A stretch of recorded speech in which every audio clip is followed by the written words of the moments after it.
വിശുദ്ധ പൗലോസ്ലിഹ തെസ്സലോനിക്കക്കാർക്ക് എഴുതിയ രണ്ടാം ലേഖനം 3-ാം അധ്യായം 6 മുതൽ 10 വരെയും 16 മുതൽ 18 വരെയുമുള്ള വാക്യങ്ങൾ. അലസതയിലും ഞങ്ങളിൽ നിന്ന് സ്വീകരിച്ച പാരമ്പര്യത്തിന് ഇണങ്ങാത്ത രീതിയിലും ജീവിക്കുന്ന ഏതൊരു സഹോദരനിൽ നിന്നും ഒഴിഞ്ഞു നിൽക്കണമെന്ന് സഹോദരരെ, കർത്താവിന്റെ നാമത്തിൽ ഞങ്ങൾ നിങ്ങളോട് കൽപ്പിക്കുന്നു. എങ്ങനെയാണ് ഞങ്ങളെ അനുകരിക്കേണ്ടതെന്ന് നിങ്ങൾക്ക് തന്നെ അറിയാമല്ലോ. നിങ്ങളോടുകൂടി ആയിരുന്നപ്പോൾ ഞങ്ങൾ അലസരായിരുന്നില്ല.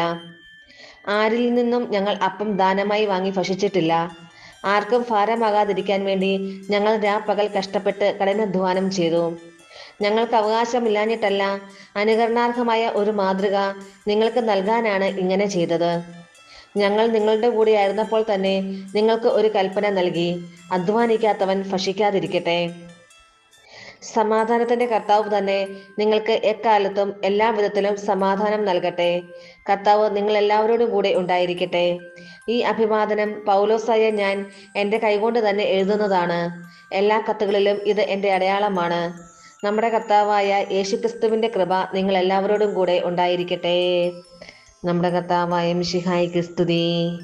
വിശുദ്ധ മത്തായി അറിയിച്ച സുവിശേഷം 23-ാം അധ്യായം 27 മുതൽ 32 വരെയുള്ള വാക്യങ്ങൾ.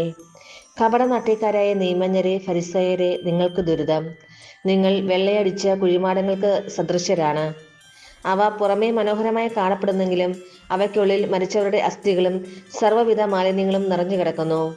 അതുപോലെ ബാഹ്യമായി മനുഷ്യർക്ക് നല്ലവരായി കാണപ്പെടുന്ന നിങ്ങൾ ഉള്ളിൽ കാപട്യവും അനീതിയും നിറഞ്ഞവരാണ്.